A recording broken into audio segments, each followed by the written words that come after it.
Hey y'all, today I want to share a devotion with you guys about wise living and a little bit about what that looks like in our lives and maybe how we can grow from that and learn some stuff there. So, if you looked at my last video, I talked about I wanted to start doing these and basically want to talk about stuff that's close to me that maybe I've dealt with or struggled with, am struggling with, got over, whatever the case may be. And I want to do that twofold, basically.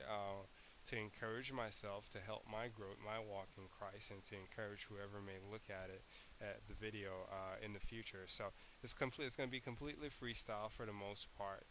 I have some thoughts in my head. I'm going to run with it.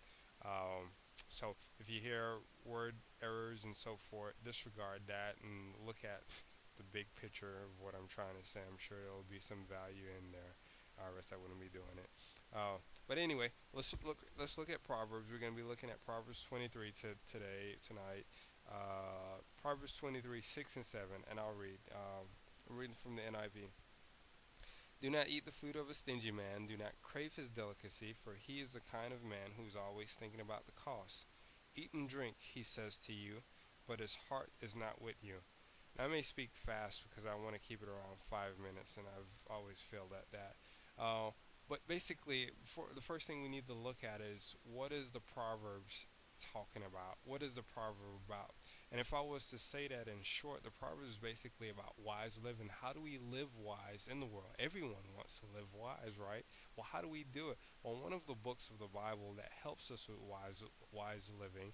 There's also passages and scriptures elsewhere in the Bible that talks about wise living, but I think this book in itself is geared towards wise living. How do we live wise? How do we live in a way that's pleasing to God while here on earth, right? So the Proverbs will teach us, will guide us, will help us to understand when do we speak, when do we not speak, when do we stay, when do we go, and so forth. I'll give a perfect example or an example of this. If I was to say I'm going to hang out with a group of guys tonight, you may be like, oh, that's fine. There's nothing wrong with that. It's not sin, right? But if it comes to, we come to find out that me hanging out with these guys, we always end up drinking and doing drugs or doing something crazy and something against God, then we would say, that's not wise. You hanging out with those guys always leads to a place to where there's a fall, where there's some sort of destructive activity that's going on. And we would say that's not wise living. Well, that's exactly what the Proverbs does. It teaches us to understand these things, how to not make the same mistake twice, or how to avoid making mistakes that people have made in the past and so forth. So it gives us wise living in many things, right? So let's look at this proverb. Let's look at it again. Do not eat with the stingy man, for he's the kind of man who's always thinking about the cost, and his heart is not with you. Now, I paraphrase a whole bunch of it.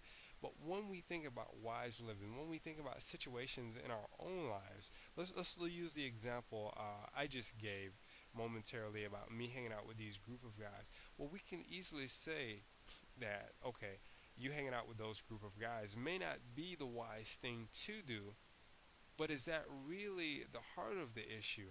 And sometimes the heart of the issue is the heart. Majority of the times, anyway, the heart of the issue is the heart. Like, to look at the heart is where the real issue is, not necessarily that I'm with these guys.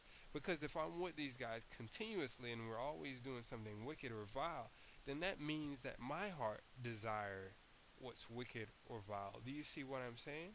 The heart can be the issue of wise living at times, and not necessarily just stumbling into a stumbling block. So we need to be mindful of that, because if our heart is not set on the right thing, which is what this proverb is talking about, then we end up not setting ourselves on the things of God. We end up setting ourselves on our desire, on our personal heart issue, and which may not be the same of God, and we end up leading down that road to destruction. We end up heading for the fall. So Christ made it plainly in the gospel in Matthew.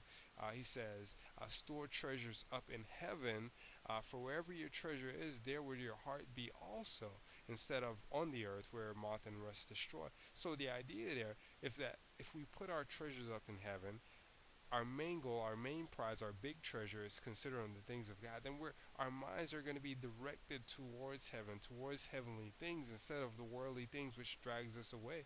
Now, we can easily say we want to live wise, we want to be wise, but what does that look like? It's certainly not being wise in how to get rich. It's certainly not being wise in being selfish and being gluttonous and the sexual immoral and all the things of the sort, right? That's not being wise at all. Matter of fact, history has proven, Bible history has proven, man's history, anytime we try to do our own thing, it leads to destruction. We end up falling. So we have to set ourselves on the things of God. Now, why is this near and dear? Why is this close to me? I'll give an example that I think hit home on me, and I'll make this real quick. At the start of the year, I started cooking food at the start of the week for the whole week. And in this story, I came home and there was one piece of chicken left, and I was looking forward to that chicken. I was thinking about it, and I came home and the chicken was gone. My wife ate the chicken. I was hurt. I was upset in my heart in so many ways that my wife ate the chicken. So I pondered on it. I shared it with a couple people. I said, "Man, I was really upset that she ate that last piece of chicken. I mean, she could have ate something else. It was the last piece of chicken, you know." So I talked to them about it. I was like, "Wow, I've become that man in Proverbs 23, that stingy man who is, who's thinking about the food instead of thinking about my wife being fed. Her being fed means the baby is being fed because the baby is best breastfed. We have so much more food to go around that I could have simply ate something else and been happy. But my heart wasn't with her. My heart was with the food." And then I approached her and I said, "I got a confession to make. I was sad that you ate the last piece of chicken, but now I'm over it. I'm getting over it." And as soon as I got done finished talking, she said, "You ate the chicken." I was like, wow, I did eat the chicken. I was so concerned. It's like I was getting into gluttony or whatnot. I was so concerned with the chicken that I forgot I ate the chicken. To blame her for the chicken, right? So what is the point of this? Is that my heart was not with her. What is the point of wise living? What is the point of how do we serve God? Is basically the two greatest commandments is spoken in. It says to love God with all our hearts, with everything that we have, and to love man as ourselves. Now, how do we love God? How do we see that made practical in our lives? Is basically to love the people around us. Wherever God has placed you around, we ought to love them wholeheartedly and serve them as much as we can. So, what does this look like? Right? What does this look like? That our hearts is with them, that our hearts is caring for them, providing for them in times of need. We're certainly not gonna, need to give God some gas money or pay his rent or hear his problems and so forth.